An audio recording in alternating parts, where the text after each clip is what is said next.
In this video, I am going to be showing you a simple strategy of trading RSI divergences on a multi-time frame.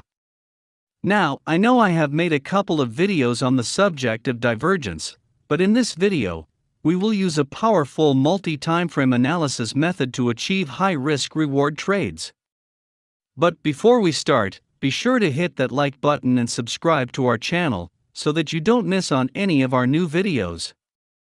With that being said, let's get into today's video. First, let us understand divergences. If you want to learn divergences in detail, watch my earlier videos. I will leave a link down in the description below. But just to recap, divergences occur when there is a contradiction between the indicator and the price. Now, divergences can be spotted on many different indicators. But I always like to spot divergences on the RSI indicator. Divergences are of two types, a bullish divergence and a bearish divergence. A bullish divergence occurs when the price makes a lower low and the RSI makes a higher low. For instance, look at this chart. Here, we see that the price made a down move and created this low. Then it went for a pullback. And finally it made a new low. The new low was lower than the previous low. But if we look at the RSI, it tells us a different story. On the RSI, the first low was marked here. And the second low was marked here. If we compare the lows on the RSI, we can see that the RSI makes a higher low. Therefore, there is a divergence. The price has made a lower low, while the RSI has made a higher low. This indicates that the momentum on the recent down move was lesser compared to the previous down move. The loss of momentum means the price might be ready to reverse on the upside. So we will look to buy on a bullish divergence. Now, let's look at a bearish divergence. So, here on this chart, we see that the price made this huge up move and plotted this high. Then, we see a shallow pullback in price. Next, the price makes another up move. This time, it breaks the previous high and registers a higher high. Therefore, we can say that the price has made a higher high. But the RSI tells us a different story. On the RSI, we can see that this high was marked on this point. Then, the subsequent high was marked at this point.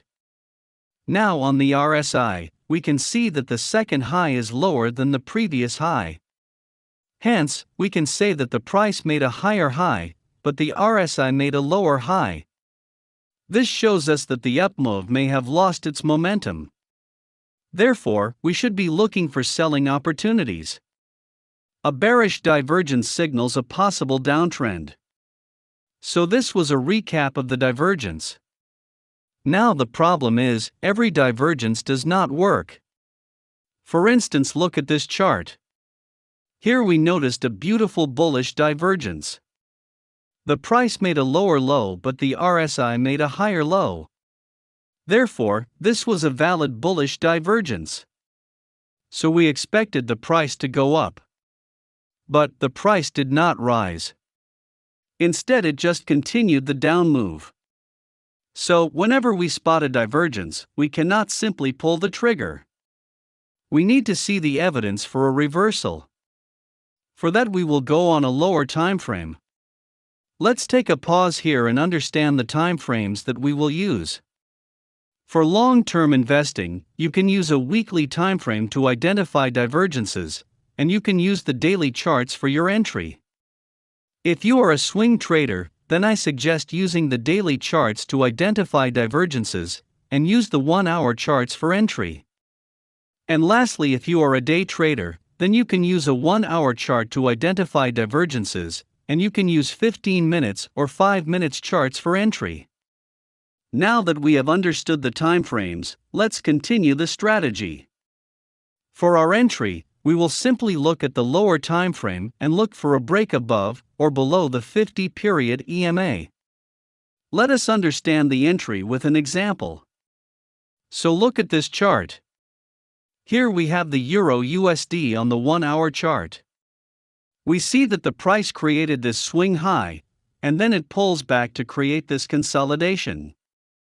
Finally, it breaks the consolidation and makes a higher high. At this point, we know that the price has made a higher high.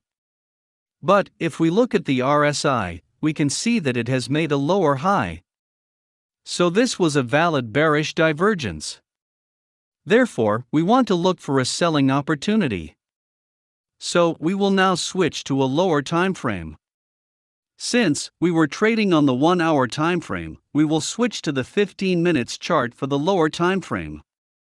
On the 15-minute time frame, we want to plot the 50-period EMA. Here is the same divergence that we spotted on the higher time frame. Now for our entry, we simply want the price to break below the 50 EMA. When the price breaks above or below the 50 EMA, it acts as a confirmation of a successful trend reversal. On this candle, the price successfully closes below the 50 EMA. So we will place a sell order below the low of the breakout candle. We will place our stop loss above the breakout candle. One of the biggest advantages of the strategy is that the stop loss is very small. Therefore, we can aim for a high risk-reward ratio. What I like to do is, I exit half of my position at 1:1.5 risk-reward ratio. And I exit the remainder of my position on 1:2 risk-reward ratio. So, going on a lower time frame can help you with two things. Number 1, keeping a small stop loss. And number 2, achieving high risk-reward trades. Now let's look at a buy trade. Here we have the Euro-USD pair on the daily charts. Here we can see that the price made a down move here and created this swing low. Then we see a shallow pullback before the price makes a second down move. Now, the second down move created a low that was lower than the previous swing low. So, we have a lower low on the price chart. But on the RSI, things are different. The RSI has made a higher low. So this is a valid bullish divergence. Once we spot a divergence, we will now switch to the lower time frame, which is the 1-hour chart. On the 1-hour chart, we plot the 50-period EMA and wait for the price to break above the EMA. On this candle, the price breaks above the 50 EMA, and we enter a buy trade on this candle. We can keep our stop loss below the breakout candle, and we can target 1:1.5 or 1:2 risk-reward ratio. On some trades, I will even trail my stop loss to the 50 EMA. In other words, I do not exit my positions until the price fully closes below the 50 EMA. While on other trades, I just exit at 1:1.5 risk-reward ratio. It all depends on the strength and weakness of the price move.